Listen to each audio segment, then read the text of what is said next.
On the 17th of August, 2014, a name broke into the Nigeria's women football scene after scoring a beautiful brace against New Zealand during the Under-20 Women's World Cup tournament. Who is this young girl with such an electrifying speed and goal-scoring technique? While we are still trying to figure out who she was, the young lady put up another mesmerizing showing 3 days later. This time, she found the back of the net on 4 occasions in the semi-final clash against North Korea. Fans went gaga. Her performance that night endeared her to many Super Falcon supporters who wouldn't stop singing and praise. Even my sister, Florence, immediately fell in love with her skill and style of play. Her prolific form didn't only capture Nigerians' attention, but also got the whole world talking. All eyes were on her as scouts and football agents developed keen interest in her service. Though the Super Falconets lost to Germany in the final, the then 19-year-old striker won the tournament's top scorer, 7 goals, and MVP awards. Her exploits in Canada were enough to convince Nigerians that she was a gem that must be protected at all costs. Who is this player? She is no other than Oshoala, the lady from Rivers Angel. Welcome to Beyond the Whistles. In this video, we flash back to how it all began for Oshoala. Oshoala was born in Ikorodu, Lagos, into a modest Muslim family. Her parents were shopkeepers who believed football was not for girls.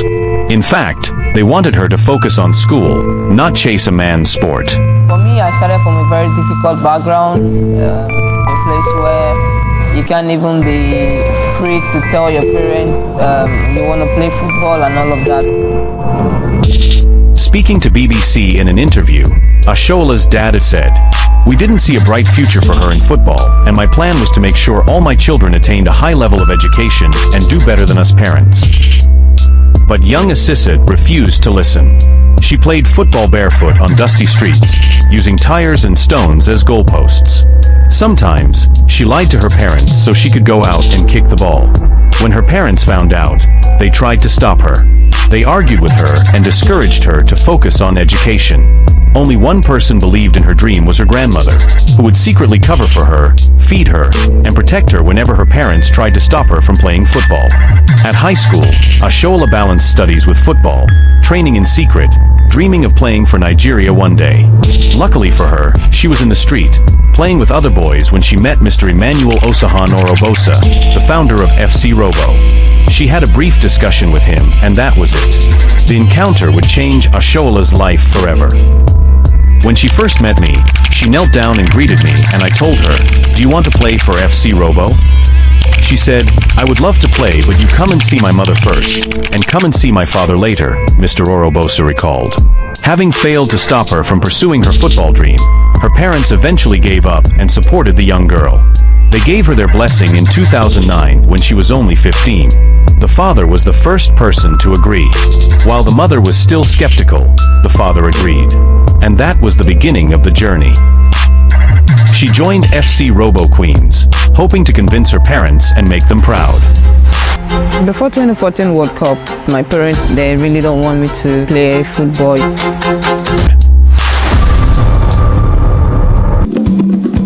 In 2014, Oshoala was included in Peter Dedebo's squad to the U20 World Cup in Montreal, Canada.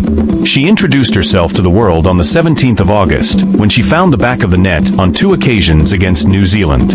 3 days later, she scored 4 goals in the semi-final clash against North Korea, endearing herself to many Super Falcon supporters. 2014 World Cup was the World Cup that changed the whole story. I played as a striker, scored a lot of goals, got my team to the finals. Her prolific form didn't only capture Nigerians' attention, but also got the whole world talking. All eyes were on the young teenager as scouts and football agents developed keen interest in her service. The then 19-year-old striker ended the tournament as the top scorer, 7 goals, and most valuable player of the tournament.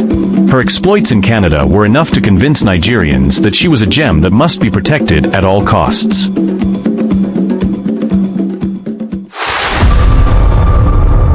After the Under-20s World Cup, my dad sat me down and he asked me if I would really love to go professional, because he watched me and he was proud of me and he was proud of the kind of talent I have. Expectedly, top European clubs came knocking for Nigeria's newly discovered jewel, hoping to have such a bright and talented player in their team. In an interview with Daily Trust, she said, "I won't want to lie about it, I have a lot of offers at hand. Some of the offers are from France, Portugal, Germany, England, and others." However, as part of protecting her budding star, Oshoala didn't rush into joining any European club. Instead, she returned to her Rivers Angels where she continued her growth and waited for the perfect time to move abroad. "I still have a lot of things to do at Rivers Angel. I am still a Rivers Angels player," she said when asked about her next step for her career.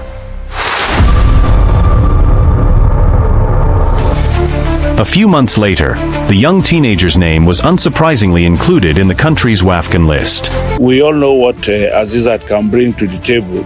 We know her qualities, we know her strengths, and we know how to get the best out of her. Preparing for what would be her debut tournament, Oshoala knew eyes would be on her, regardless of her inexperience and young age. Luckily, she didn't have to shoulder the team's goal-scoring burden because Desire Opranos and Perpetuan Quocha were available, firing from all cylinders. Opranos didn't just score the goals, but also helped Oshoala settle into the team. She developed a great bond with the young girl both on and off the pitch. In her words while speaking to Daily Trust, Oshoala admits that the retired striker was one of the players who brought the best out of her. "For the senior team, I will say it is Desire Operanasi. She is really good." For goals in 5 games, Oshoala won the tournament's best player and second top highest scorer behind Opranos. She successfully proved that the Canada performance wasn't a fluke.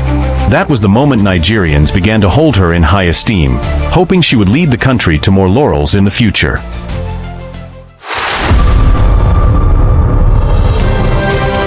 Over a decade later, Oshoala moved from that tall and newbie-looking girl to Africa's most decorated female footballer, having won 4 WAFCON titles and 6 African Women Player of the Year awards.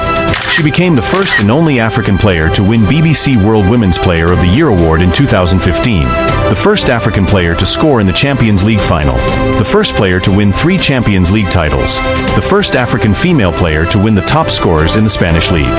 She has journeyed round the world, gathering experiences at Arsenal, Liverpool, Dalian Quanjian, Barcelona, and Bay FC in the U.S. National Women's Soccer League. Unsurprisingly, her achievements on and off the field earned her the famous and deserved nickname, Agba Baller. I'm not the Agba Baller, I'm Agba Baller's bestie. I am Agba Baller!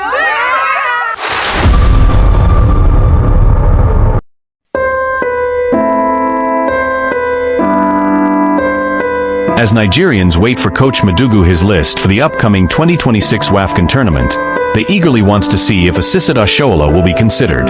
While some won't be surprised to see her omission, others believe the team will need Oshoala's experience and class in Morocco. She needs to be in that team because she has served the country. She has been the best. She has been the best, female African footballer for a while. She's been so instrumental to whatever the Super Falcons of Nigeria has achieved so far in history. However, everyone admits this might be the player's last outing with the team as age is catching up with the former Barcelona star.